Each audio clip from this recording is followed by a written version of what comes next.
seeing the food come out, and of all my sort of imagination, all the things I've thought about for years and stuff that I just didn't do because I wanted to keep it for when I was doing my own thing, is like really exciting to see it come to life, and just seeing it like go on the plate. It's quite pleasurable, to be honest. This is the Deep in the Weeds podcast. I'm Anthony Huckstep. Spending a lot of your career working for someone else and carrying out their vision sometimes allows you time to work on and develop your own voice on the plate. When you finally get the chance, how do you take the opportunity and let your creative flair take over? John Rankin is the executive chef of the Taphouse in McLaren Vale, South Australia. John, how are you? I'm good, thanks. How are you today, Huck? Good. It's good to get you on the show. You've taken on a pretty exciting role at the Taphouse. How's things going there? So far it's been hard because it's just opening. So we've been open about 6 weeks now.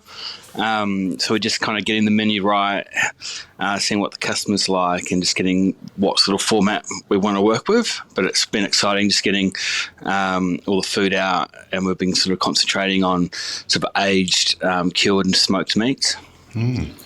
How did the gig come about? So I just happened to come up on Seek, and I sort of just applied for it, and it just happened to be the people that were sort of running it, because Adelaide's quite small. So my boss was friends with one of the chefs that I used to work with, and then before you know it, you're in there, you've got the interview, and it's all sort of happening. The approach that you're saying, so it's only 6 weeks so far, but are you approaching things differently given the last couple of years and the volatility of the industry? Yeah, so definitely your business plan's got to be different. So, I've kind of gone down the stream of like making more accessible food, and it's got to be easy for the chefs to prep. So you can't go too overboard just because of the chefs coming through. It's either completely brand new, haven't had no experience at all, or they've got, and finding the people with experience, the chef de partie, the sous chef, is super hard. So you've got to make things sort of easy. And just sort of so we can sort of get the job done. Tell us a little bit about the region. You're connecting with growers and farmers of the region. So do you have any stories about those connections that you've made?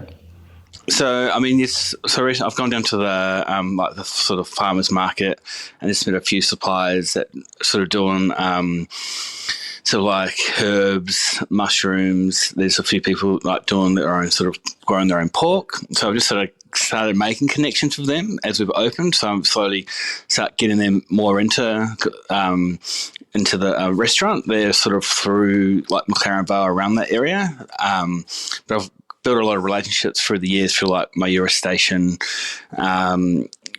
sort of like with the local suppliers, sort of like butchers and like veg suppliers and stuff like that. So I've sort of got them all on board. So trying to use as much local produce as I can, local seafood, so from Port Lincoln to Coffin Bay, and just sort of all around the area, and like Kura Mulloway and stuff like that.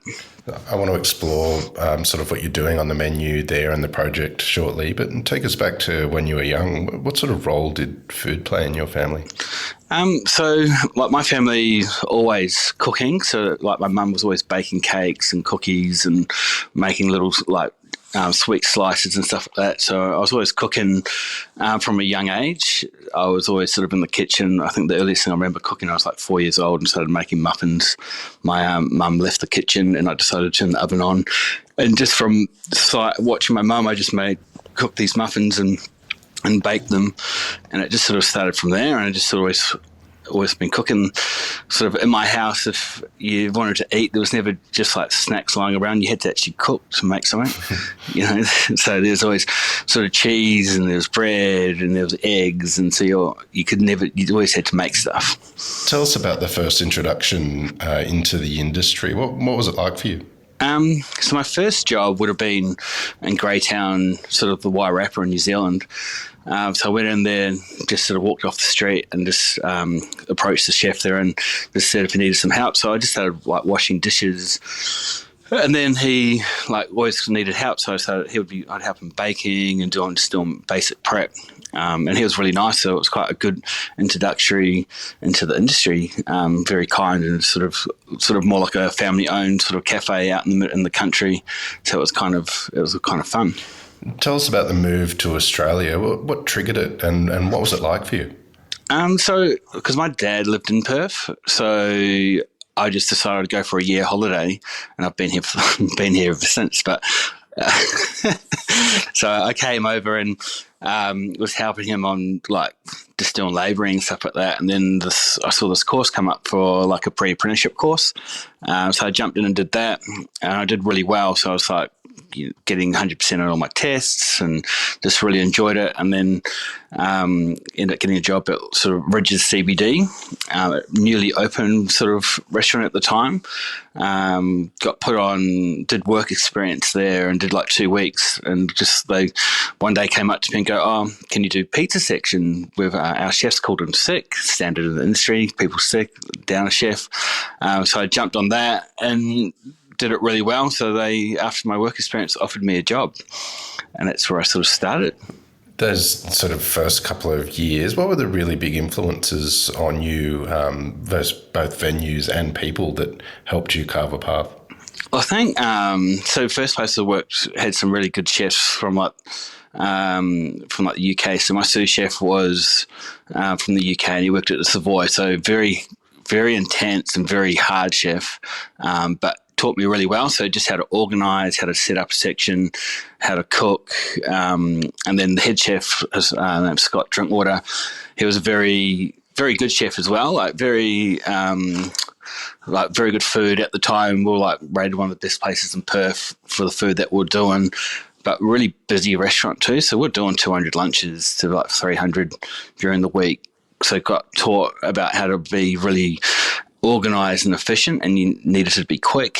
So it taught me speed, and just a really good place to learn. Like in my first year, I'd done every section in the kitchen, so pastry. And then I got put on the grill section. So I was kind of always in charge of sort of doing the meat, and I was getting left in charge of running the kitchen some nights and stuff like that as well.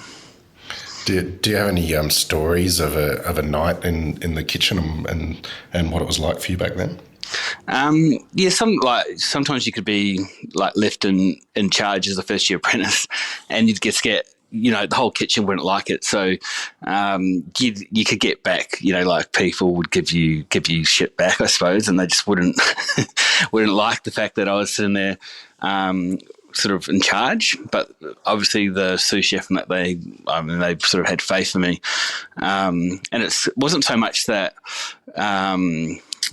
that I needed to do it, but when you're running the grill, that's kind of comes hand in hand with running the dockets. So that's how it got sort of put there.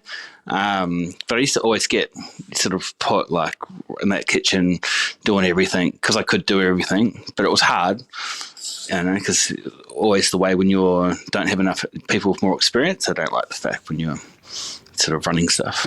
You've worked abroad in Singapore and the UK. Tell us a bit about those experiences. So UK, that was good. So I started off at the Intercontinental there for a little bit, for about 3 months. And then I moved over to the Landsborough Hotel. They're kind of about 50 metres away from each other. That was different, like coming from sort of Sydney and stuff like that, and you're sort of starting 7 o'clock in the morning, getting out at 1 o'clock in the morning.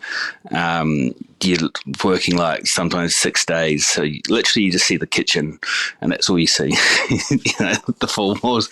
But so like the product and just the different sort of produce that you see is exciting. So I did that for about a year, and then I sort of came back to Australia, and then so Singapore. I opened up a restaurant called Waitang, and so I got taken over to Singapore with the owner from the Tong Locke group.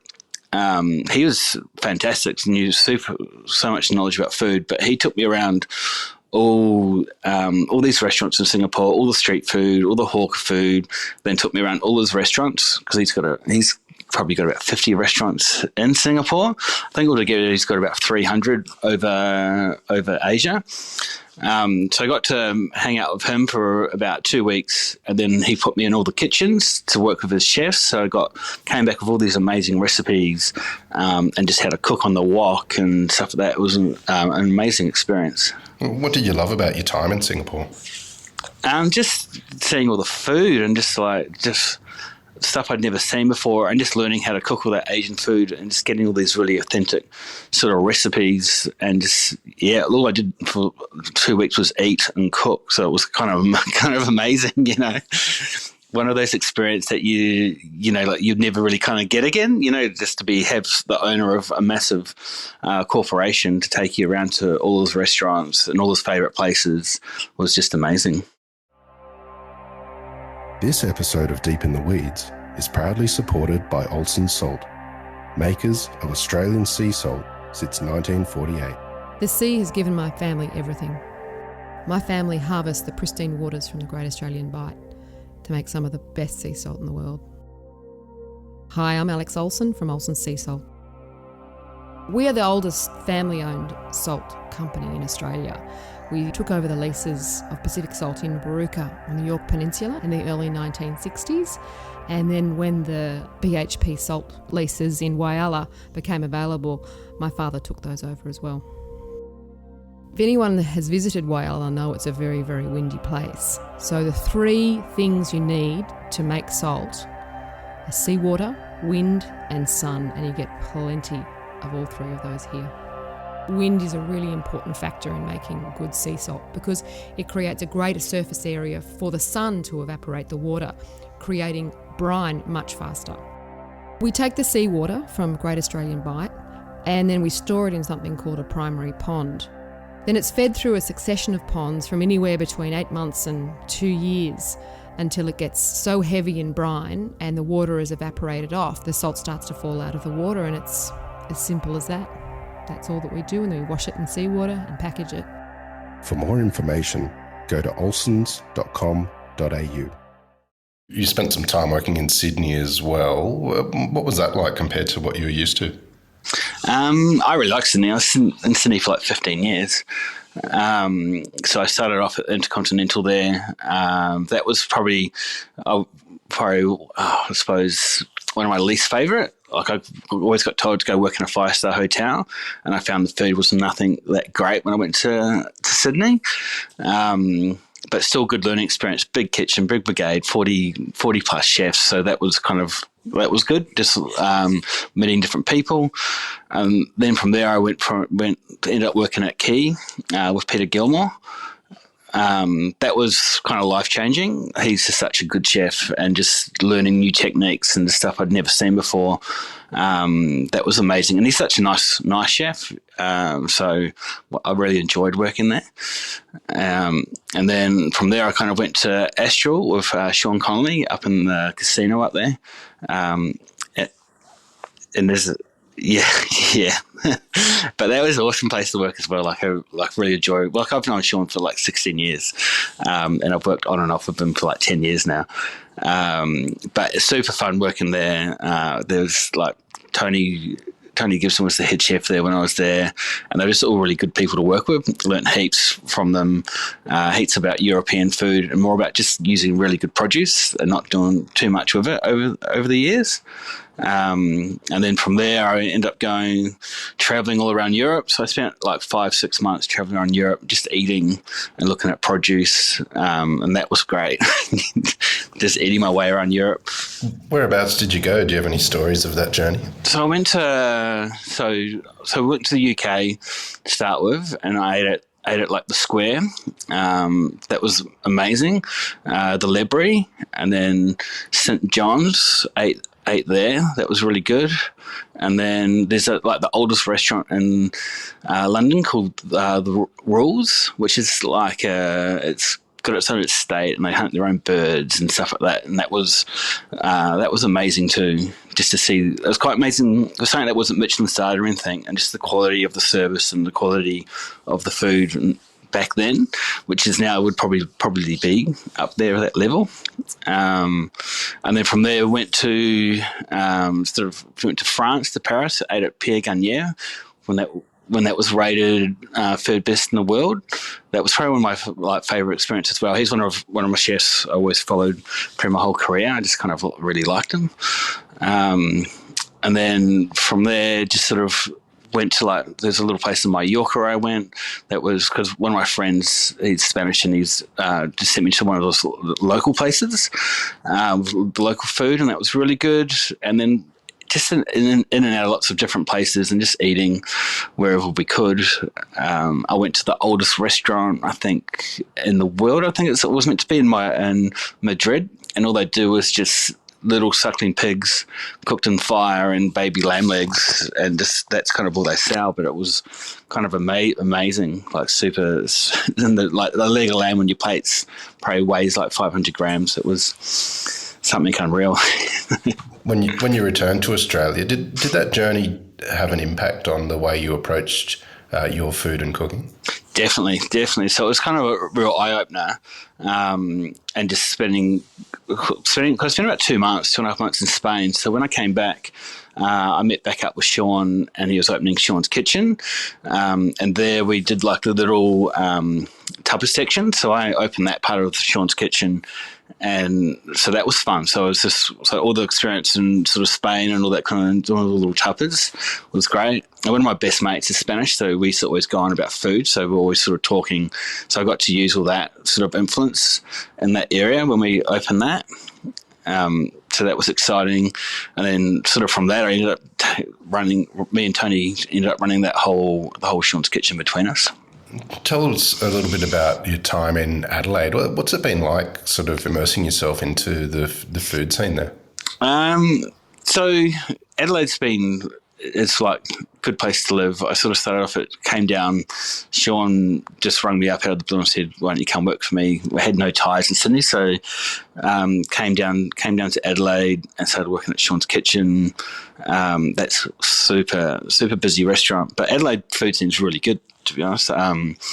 Just more and more in the last sort of 3 years, I've got more into it, like eating out a lot more, checking out all the restaurants. There's heaps of good produce down here, and just everything's, just different, good, really good food, and just super tasty. So I've enjoyed it, to be honest. It's a super friendly city. It's kind of different coming down from Sydney where no one talks to you, where everyone sort of talks to you down here, and they'll take half an hour, come sit on your pass, have a chat with you. So really nice, to be honest. You mentioned some of the producers that you've connected with over the years, like Mayura and Boston Bay Berkshire Pork. Tell us a little bit about those products and how you use them, because they're quite unique brands. Yeah, so Mayura Station is, because steaks and their beef, it's amazing beef. But because at Sean's Kitchen we're kind of a steakhouse, so I'd get their products and then make sure, so I use the roast beef and stuff like that, which is like the eye of the rump. And I'd get that and I'd age it for like 2 months, and then I'd take it out. And then we had like a little dryage fridge, and then I put it in the dryage fridge for the 3 days just to dry it out, take the moisture out. So just stuff like that. So it's taking care and with the meat. But I've done my Eurostation dinners for Tasting Australia. So we'd do like 5 courses with their beef. I know Scott really, really well. So we always done these dinners together. And the meat's just amazing. So Wagyu beef that it's like won lots of awards in the industry, and like it gets fed on chocolate at the end, so it's just an amazing product. Tell us a little bit about the project that you're on now, the Taphouse. What's your approach with the food, and tell us a little bit about your ethos. So for me, it's kind of keep the food. It's all about the produce and where I can get it. Everything needs to have a story behind it. So even before we opened the restaurant, I probably spent 2 months just talking to the butchers, talking about what products I'm going to use, getting the meat aged before it even came into the restaurant. So like I got my Eurostation T-bones, so I got them aged for like 2 months before I even started using them. I got Ranges Valley sort of briskets, and I've got different steaks through that, and all that beef's got to be aged. So nothing, you don't want anything that's less than 6 weeks, or else I find it doesn't have the flavour. It's not tender enough. So it's so getting all that stuff so organised, finding like local ducks. So we're using Ocean Road ducks and making ballantines from it. So it's a local duck, and that's amazing. So just anything to do with because I'm quite protein driven, so real simple, and so it's all about getting that aged and making sure getting the best I can with that, and then obviously local vegetables and stuff like that, but just trying to working on the protein side of it.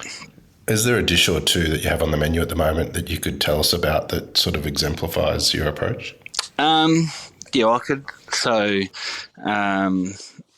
let's see. So I suppose I've started doing a little bit of my charcuterie. So the ducks we've sort of get them, bone them out completely, and then I've made like a duck pasty on the center of it, roll it, and then I've sort of steamed it and smoked it for like 6 hours, and then that's sort of just sliced really thinly on the plate with just some pickles. So simple but beautiful tasting, and you don't really need to do much else with it. And then just things like seafood as well. So we're just doing like albacore tuna tartare with like the soy dashi stock, and just keep it like real simple. So kingfish ceviche from Port Lincoln, and then sort of just concentrating sort of on steaks. So I've got like a 36 degrees strip loin on the bone that's been dry aged for 6 weeks, which is South Australian as well, which is a beautiful piece of beef. And then just sort of, little snacks as well. So we've got little things like a rye tortilla with a pea puree, of sort of mushy peas with goat's curd, shimiji mushrooms, and sort of lentil sprouts that we spread ourselves. What's it like in the role you're in compared to previous roles? You mentioned that you worked with Sean for many years, but do you have a lot more freedom on this menu than previously? Yeah, so this is exciting because like last 6 years I spent with Sean, you kind of cooking his food. We know each other really well, so I knew I could put dishes on because I knew his style, but it's still not your own food. So now it's complete control, complete freedom for what I want to do. Before I even got the role, I had to submit a menu to the owners, and they really liked the whole menu.